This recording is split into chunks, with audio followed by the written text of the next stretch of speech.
परिचय। छात्रों, आज हम जैव प्रौद्योगिकी और इसके प्रक्रमों को जानेंगे। क्या कोई शब्द जैव प्रौद्योगिकी को परिभाषित कर सकता है? हाँ सर। सर, ये एक प्रौद्योगिकी है जिसका उपयोग उत्पादों को रूपांतरित करने और मानव जीवन हेतु उन्हें उपयोगी बनाने के लिए किया जाता है। बहुत अच्छे। वे प्रक्रम क्या हैं जिन्हें हम जैव प्रौद्योगिकी में शामिल करते हैं? सर, इसमें कृत्रिम डीएनए का निर्माण शामिल है। सही कहा। डीएनए का क्या अर्थ है? सर, डीऑक्सी रिबोन्यूक्लिक अम्ल। सही कहा।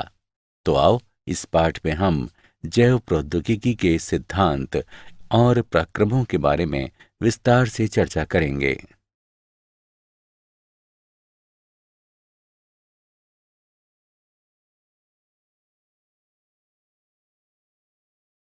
उद्देश्य।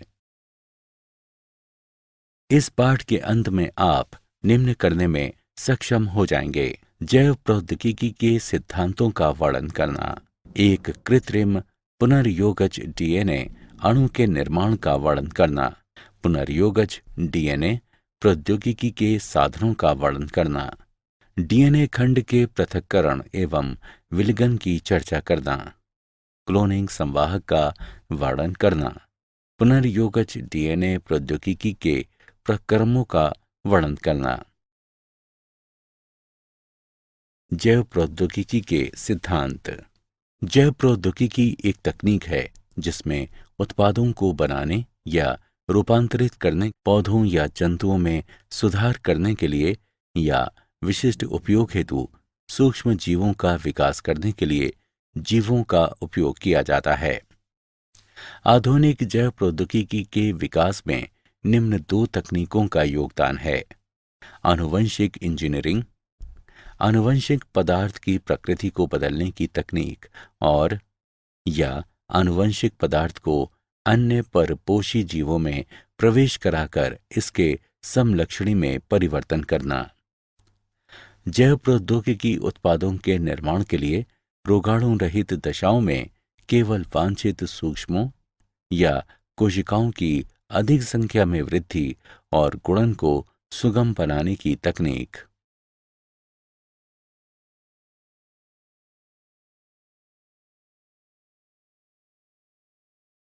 आनुवंशिक इंजीनियरिंग के सिद्धांतों का विकास। संकरण उत्पादों में सुधार के लिए पादप प्रजनन और जंतु प्रजनन में उपयोग की जाने वाली पारंपरिक विधि है। इसमें प्रायः वांछित जीन के साथ साथ अवांछित जीन का समावेश भी हो जाता है। संकरण की कमियों को दूर करने के लिए आनुवंशिक इंजीनियरिंग द्वारा पुनर्योगज डीएनए विकसित किया जा सकता है। विजातीय डीएनए या कृत्रिम डीएनए से जुड़ा परपोषी डीएनए पुनर्योगज डीएनए कहलाता है। प्रतिकृति का मूल डीएनए का अनुक्रम है, जिस स्थान पर प्रतिकृतियन या एक गुणसूत्र प्लाज्मिड या वायरस पर शुरू होता है। जीवाणु, प्लाज्मिड तथा छोटे वायरसों सहित छोटे डीएनए के लिए एकल मूल ही पर्याप्त है। बड़े डीएनए में अनेक मूल होते हैं और डीएनए प्रतिकृतियन उन सभी मूलों पर शुरू होता है।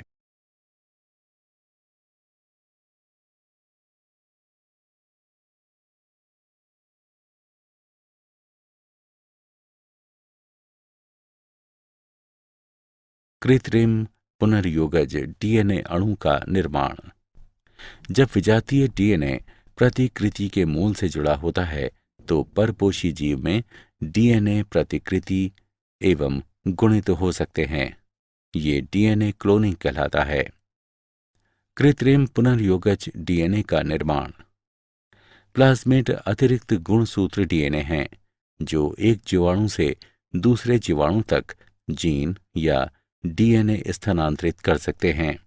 वे साल्मोनेला टाइफीमोरियम के प्लाज्मिड से प्रतिजैविक प्रतिरोधी जीन को प्रतिबंधन एंजाइम्स द्वारा काटकर अलग करते हैं। पृथक जीन डीएनए लीकेज एंजाइम द्वारा प्लाज्मिड से जुड़ा हुआ था। ये पुनर्योगित डीएनए पात्रे बनाता है जो प्रयोगशाला की दशाएं हैं। इस पुनर्योगज डीएनए को साल्मोनेला से काफी मिलते जुलते इशारिकिया कोलाई जीवाणु में स्थानांतरित किया जाता है।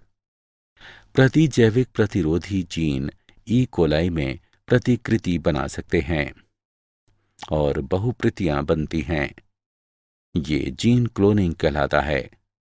जीव के आनुवंशिक रूपांतर में निम्न चरण होते हैं: वांछित जीन युक्त डीएनए की पहचान, चिन्हित जीन का परपोषी में स्थानांतरण, स्थानांतरित डीएनए को परपोषी में सुरक्षित रखना तथा उसकी संतति में स्थानांतरित करना।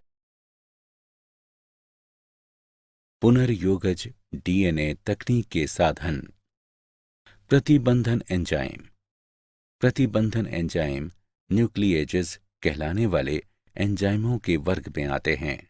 ये एंजाइम डीएनए द्विकुंडलिनी को विशिष्ट अनुक्रम पर काट सकते हैं। ये दो प्रकार के होते हैं: एक्सोन्यूक्लिएज, एंडोन्यूक्लिएज। एक्सोन्यूक्लिएज ये एंजाइम डीएनए के सिरों से न्यूक्लियोटाइड को अलग करते हैं। एंडोन्यूक्लिएज ये डीएनए के भीतर विशिष्ट स्थलों पर काटते हैं। ये एंजाइम डीएनए में पैलिंड्रोमिक न्यूक्लियोटाइड अनुक्रम कहलाने वाले विशिष्ट अनुक्रमों की पहचान करते हैं।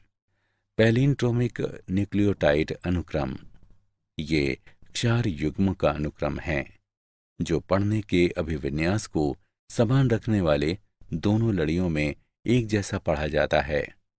निम्न अनुक्रमों को 5 प्राइम से 3 प्राइम दिशा में या 3 प्राइम से 5 प्राइम की दिशा में पढ़ने पर दोनों लड़ियों में एक जैसा पढ़ा जाता है। 5 prime GAATTC 3 prime, 3 prime CTTAAG 5 prime. प्रथम प्रतिबंधन एंडोन्यूक्लिएज हिंड 2 था।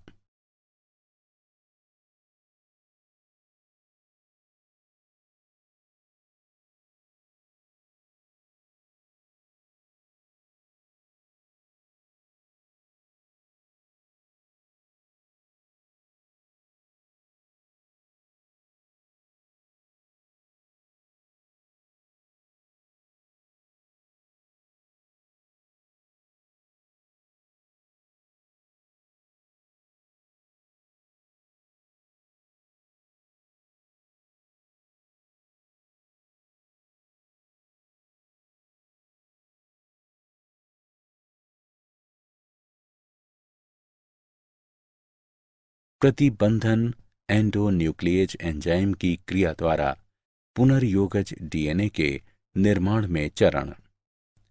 कुछ जीवाणु में प्रतिबंधन एंजाइम प्राकृतिक रूप से पाए जाते हैं और विषाणुओं के विरुद्ध रक्षा तंत्र के रूप में कार्य करते हैं।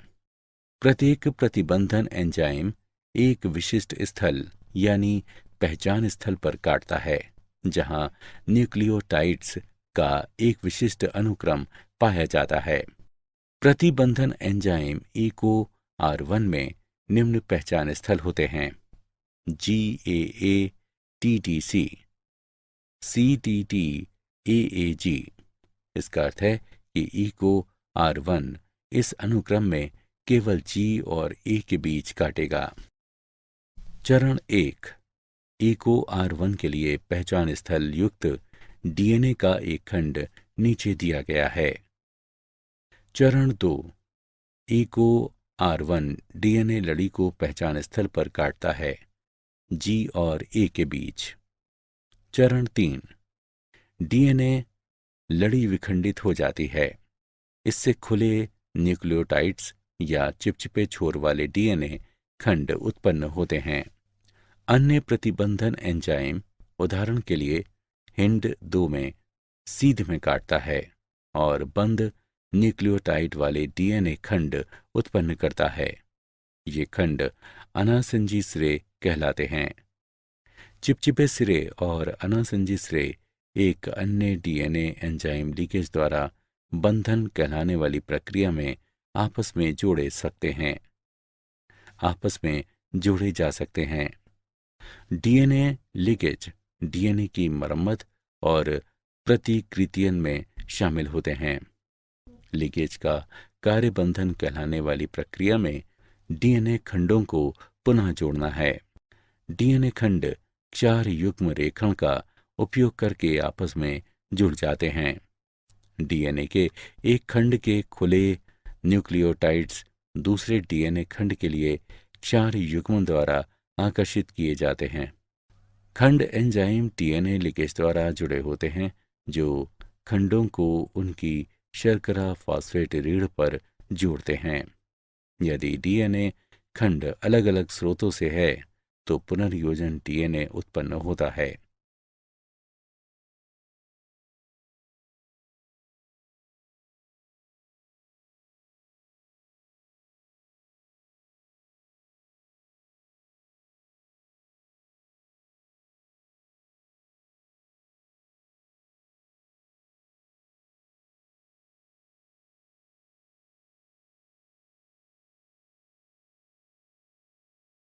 डीएनए का उत्पादन। पुनर्योगज डीएनए का उत्पादन प्रतिबंधन एंजाइम ईको की क्रिया के परिणाम स्वरूप होता है और बंधन को निम्नलिखित आरेख में दर्शाया गया है। एंजाइम दोनों डीएनए को समान आमाप पर काटता है।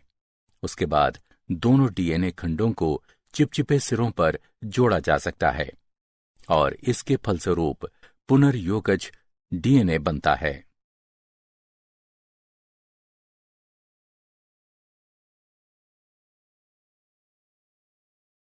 डीएनए खंड का पृथक्करण एवं विलकन। डीएनए खंडों को जेल इलेक्ट्रोफोरेसिस यानी विद्युत कण संचलन का उपयोग करके अलग किया जा सकता है। विभिन्न आकार वाले अणुओं को सरंध्री स्पंज जैसे मैट्रिक्स में अलग करने के लिए इलेक्ट्रोफोरेसिस में विद्युत धारा का उपयोग किया जाता है। बड़े अणुओं की तुलना में छोटे अणु जेल रंध्रों से बहुत आसानी से गति करते हैं। फिल शाप्र, जो सैमब्रुक और बिल सागडेन ने अत्यधिक शुद्ध समुद्री घास से बने एगारोज जेल का उपयोग करके डीएनए इलेक्ट्रोफोरेसिस तकनीक विकसित की है। जेल को विद्युत प्रवाहित होने वाले लवण विलयन से भरे टैंक में डुबोया जाता है। पिपेट का उपयोग करके डीएनए प्रतिदर्श को एगारोज जेल में बने स्थानों में लाता जाता है। डीएनए प्रतिदर्श रंगहीन होते हैं, लेकिन शोधकर्ता नीले रंग की ट्रैकिंग डाई मिलाते हैं। इससे प्रतिदर्शों को लादना और जेल से होकर डीएनए प्रवासन को आंखों द्वारा देखना आसान हो जाता है।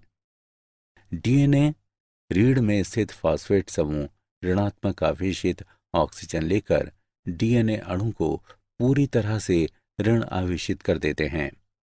विद्युत धारा में ऋणात्मक आवेशित डीएनए इलेक्ट्रोफोरेसिस कक्ष के धनात्मक ध्रुव की ओर चले जाते हैं। डीएनए अणु एगारोज मैट्रिक्स के रंध्रों की रेप्टेशन, रेप्टाइल जैसे सप्र की तरह की क्रिया द्वारा जेल से होकर स्थानांतरित होते हैं। दिए गए समय में छोटे डीएनए खंड बड़े खंडों की तुलना में तेजी से गति करते हैं और अधिक दूर तक जाते हैं।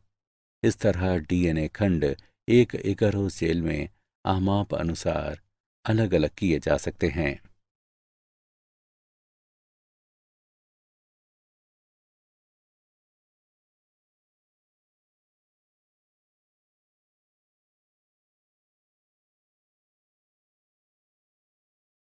क्लोनिक संवाहक। एक डीएनए अणु जो विजातीय डीएनए को एक परपोषी की कोशिका में ले जाता है, जीवाणु कोशिका के भीतर प्रतिकृति बनाता है और स्वयं की अनेक प्रतियां उत्पन्न करता है और विजातीय डीएनए क्लोनिंग संवाहक कहलाता है। क्लोनिंग संवाहक प्रतिबंधन एंजाइमों के लिए अगले महत्वपूर्ण साधन हैं। सामान्य क्लोनिंग संवाहक प्लाज्मिड और जीवाणु भोजी हैं। एक संवाहक में क्लोनिंग को आसान करने के लिए निम्न विशेषताओं की आवश्यकता होती है। प्रतिकृतियन की उत्पत्ति यानी मूल। यह एक अनुक्रम है जहां से प्रतिकृतियन की शुरुआत होती है और डीएनए का कोई भी टुकड़ा जब इस अनुक्रम से जुड़ जाता है तो अगली कोशिकाओं में प्रतिकृतियन कर सकता है। वर्ण योग्य चिन्हक। मूल ओरी के साथ संवाहक को वर्ण योग्य चिन्हक की भी आवश्यकता होती है जो रूपांतरजों और अरूपांतरजों की पहचान करने में सहायता करते हैं। उदाहरण के लिए एम्पिसिलिन, क्लोरैम्फेनिकोल, टेट्रासाइक्लिन आदि जैसे प्रतिजैविकों के प्रति प्रतिरोध क्रोडित करने वाले जीनों का वर्ण योग्य चिन्हकों के रूप में उपयोग किया जाता है। रूपांतरण ये एक प्रक्रिया है जिसके द्वारा एक डीएनए खंड को परपोषी जीवाणु में प्रवेश कराया जाता है।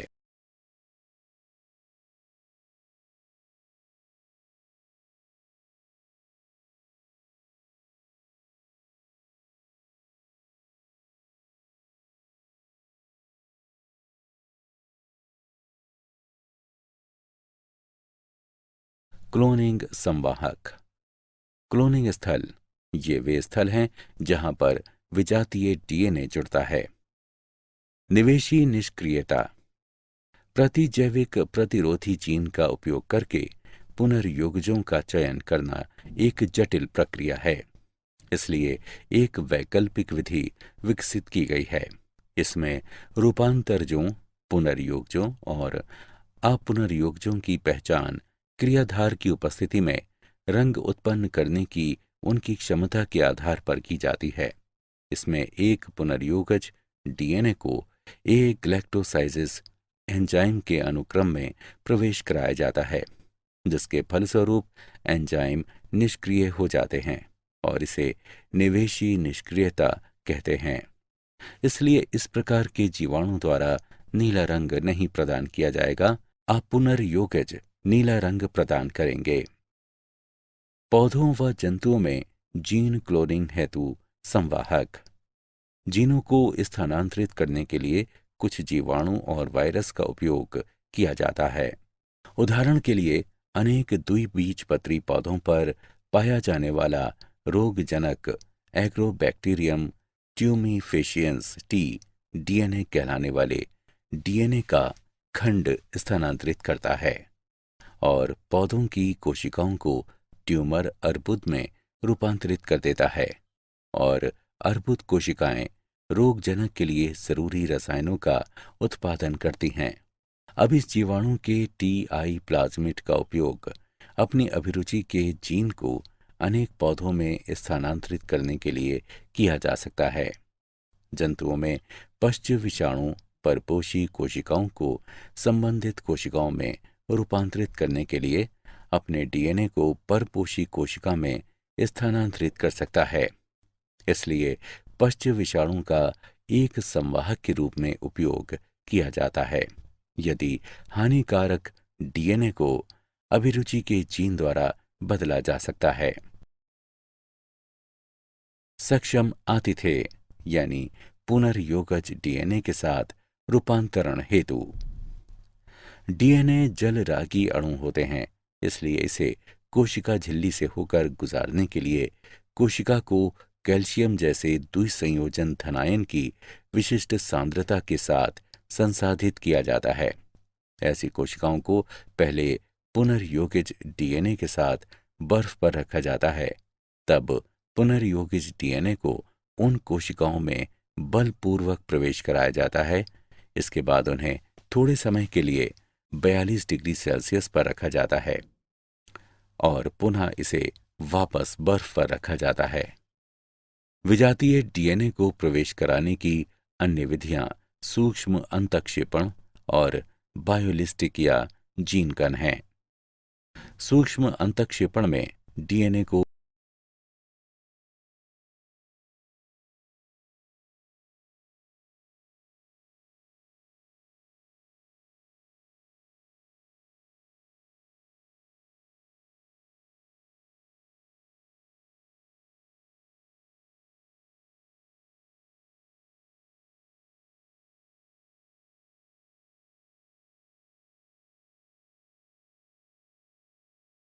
पुनर्योगज के पराक्रम।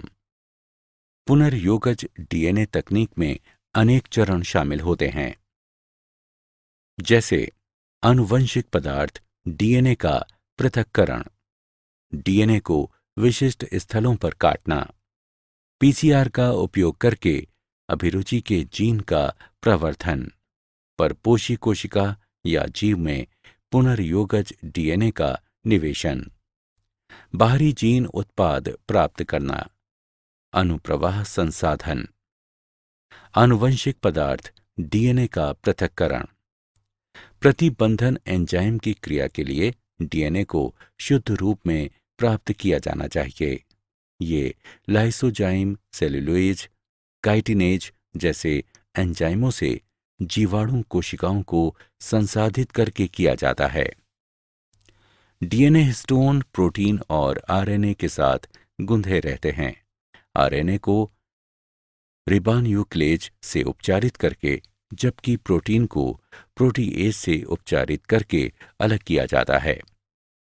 अन्य अणुओं को उचित उपचार द्वारा अलग किया जाता है और अनंत गुत्वा द्रुत शीतित एथेनॉल मिलाने से शोधित डीएनए अवक्षेपित हो जाता है। डीएनए को विशिष्ट स्थलों पर काटना। शोधित अणुओं को इष्टतम परिस्थितियों में रखने पर प्रतिबंधन एंजाइम का उपयोग किया जाता है। प्रतिबंधन एंजाइम की वृद्धि जांचने के लिए पाचन एगारोज जेल इलेक्ट्रोफोरेसिस का उपयोग किया जाता है। पुनर्योगज डीएनए तैयार करने के लिए स्रोत डीएनए से काटा गया अभिरुचि का जीन तथा खाली जगह के साथ कटे हुए संवाहक को मिश्रित किया जाता है और लिगेज मिलाया जाता है। पुनर्योगज डीएनए प्रौद्योगिकी के प्रक्रम।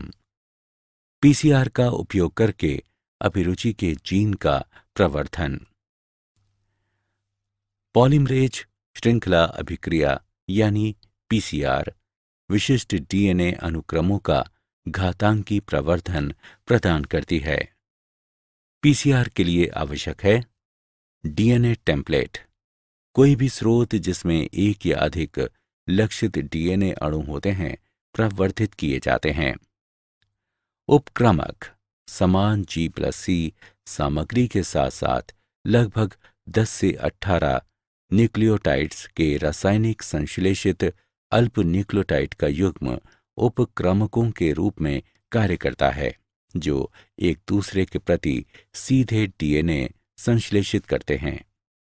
एंजाइम सामान्य रूप से उपयोग किए जाने वाले दो एंजाइम हैं, टैग पॉलीमरेज और वेंट पॉलीमरेज। ये 95 डिग्री सेल्सियस पर 1 से 2 मिनट तक बचे रह सकते हैं। इस तकनीक में 3 चरण शामिल हैं। 1. विकृतीकरण, लक्षित डीएनए का गलन। द्विलड़ीय डीएनए से इसकी पूरक लड़ियों को पृथक करने के लिए उच्च तापमान यानी 15 सेकंड के लिए 95 डिग्री सेल्सियस का उपयोग करके इसे विकृत किया जाता है। डीएनए संश्लेषण के लिए प्रत्येक पृथक एक लड़ीय डीएनए टेम्पलेट के रूप में कार्य करता है।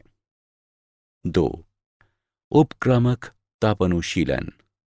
विकृत डीएनए लड़ियों के लिए 2 अल्प न्यूक्लियोटाइड उपक्रमकों का तापानुशीलन अतिरिक्त उपक्रमक मिलाकर और 60 सेकंड के लिए लगभग 68 डिग्री सेल्सियस तापमान कम करके किया जा सकता है। उपक्रमक हाइड्रोजन बंध बनाते हैं जो डीएनए अनुक्रम के दोनों सिरों पर डीएनए का तापानुशीलन करता है। 3. उपक्रमकों का विस्तार, बहुलकीकरण। डीएनए पॉलीमरेज उपक्रमकों को बढ़ाने के लिए उपक्रमक की बहुलकीकरण प्रक्रिया की शुरुआत करता है, जिसके परिणाम स्वरूप लक्षित डीएनए अनुक्रम की प्रतियों का संश्लेषण होता है। उपयोग किए जाने वाले 2 एंजाइम टैग पॉलीमरेज और वेंट पॉलीमरेज हैं। पुनर्योगज डीएनए प्रौद्योगिकी के प्रक्रम। परपोषी कोशिका या जीव में पुनर्योगज डीएनए का निवेशन। यदि पुनर्योगज डीएनए को जिसमें प्रतिजैविक एम्पिसिलिन प्रतिरोधी जीन स्थित होता है, ई कोलाई कोशिकाओं में स्थानांतरित किया जाता है, तो परपोषी कोशिका एम्पिसिलिन प्रतिरोधी कोशिकाओं में रूपांतरित हो जाती हैं। इस स्थिति में एम्पिसिलिन प्रतिरोधी जीन वर्ण योग्य चिन्ह कहलाता है। बाहरी जीन उत्पाद प्राप्त करना। विजातीय डीएनए जीन अभिव्यक्ति द्वारा वांछित प्रोटीन उत्पन्न करने के लिए प्रायः गुणित हो जाता है। जब प्रोटीन कूट लेखन जीन की किसी विषमजात परपोषी में अभिव्यक्त होता है तो इसे पुनर्योगज प्रोटीन कहते हैं। अधिक मात्रा में उत्पादों को उत्पन्न करने के लिए 100 से 1000 लीटर आयतन वाले बायोरिएक्टर का उपयोग किया जाता है। बायोरिएक्टर वृद्धि परिस्थितियों यानी तापमान, पीएच, क्रियाधार, लवण, विटामिन, ऑक्सीजन का उपयोग करके वांछित उत्पाद प्राप्त करने के लिए अनुकूलतम परिस्थितियां प्रदान करता है। प्रायः विलोडन प्रकार के बायोरिएक्टर का उपयोग किया जाता है जो सामान्यतः बेलनाकार होते हैं या जिनके आधार घुमावदार होते हैं। विलोडक बायोरिएक्टर में ऑक्सीजन उपलब्धता व उसके मिश्रण का काम करते हैं। विकल्पतः हवा बुलबुले के रूप में बायोरिएक्टर में भेजी जा सकती है। एक बायोरिएक्टर में निम्न घटक होते हैं: 1 प्रक्षोभक तंत्र, ऑक्सीजन प्रदाय तंत्र, झाग नियंत्रण तंत्र, तापक्रम नियंत्रण तंत्र, पीएच नियंत्रण तंत्र और प्रतिचयन प्रद्वार।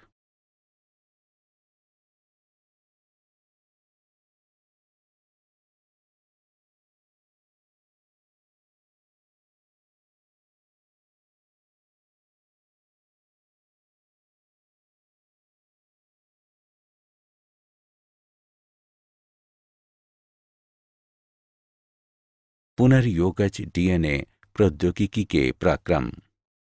अनुप्रवाह संसाधन। इसमें पृथक्करण व शोधन शामिल है। इसे सामूहिक रूप से अनुप्रवाह संसाधन कहते हैं। औषधि के मामले में ऐसे संरूपण को चिकित्सीय परीक्षण से गुजारते हैं। अनुप्रवाह संसाधन प्रत्येक उत्पाद के लिए भिन्न भिन्न होता है।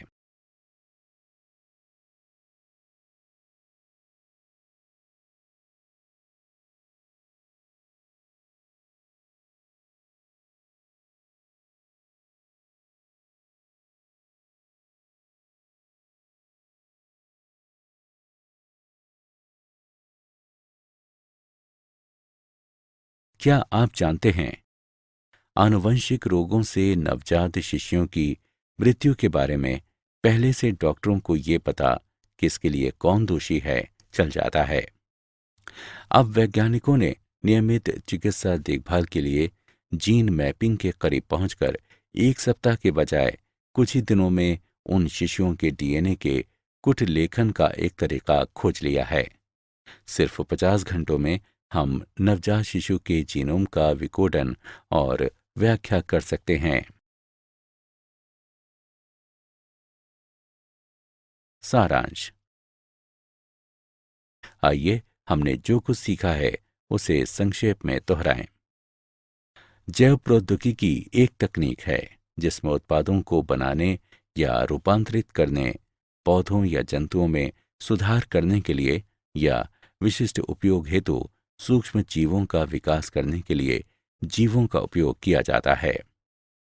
संकरण की कमियों को दूर करने के लिए आनुवंशिक इंजीनियरिंग द्वारा पुनर्योगज डीएनए विकसित किया जा सकता है। जब विजातीय डीएनए प्रतिकृति के मूल से जुड़ा होता है तो परपोषी जीव में डीएनए प्रतिकृति व गुणित हो सकते हैं। ये डीएनए क्लोनिंग कहलाता है। प्रतिजैविक प्रतिरोधी जीन ई कोलाई में प्रतिकृति बना सकते हैं और बहुप्रतियां बनती हैं। ये जीन क्लोनिंग कहलाता है। प्रतिबंधन एंजाइम डीएनए द्विकुंडलिनी को विशिष्ट अनुक्रम पर काट सकते हैं। पुनर्योगज डीएनए प्रतिबंधन एंजाइम को पुनर्योगज डीएनए प्रतिबंधन एंजाइम EcoR1 और बंधन की क्रिया द्वारा उत्पन्न किए जा सकते हैं। डीएनए खंडों को जेल इलेक्ट्रोफोरेसिस यानी विद्युत कण संचलन का उपयोग करके अलग किया जा सकता है। एक डीएनए अणु जो विजातीय डीएनए को एक परपोषी कोशिका में ले जाता है, जीवाणु कोशिका के भीतर प्रतिकृति बनाता है और स्वयं की अनेक प्रतियां उत्पन्न करता है और विजातीय डीएनए क्लोनिंग संवाहक कहलाता है। पुनर्योगज डीएनए तकनीक में अनेक चरण शामिल होते हैं। आनुवंशिक पदार्थ का पृथक्करण, आनुवंशिक पदार्थ यानी डीएनए का पृथक्करण, डीएनए को विशिष्ट स्थलों पर काटना, पीसीआर का उपयोग करके अभिरुचि के जीन का प्रवर्धन, परपोषी कोशिका जीव में पुनर्योगज डीएनए का निवेशन, बाहरी जीन उत्पाद प्राप्त करना, अनुप्रवाह संसाधन,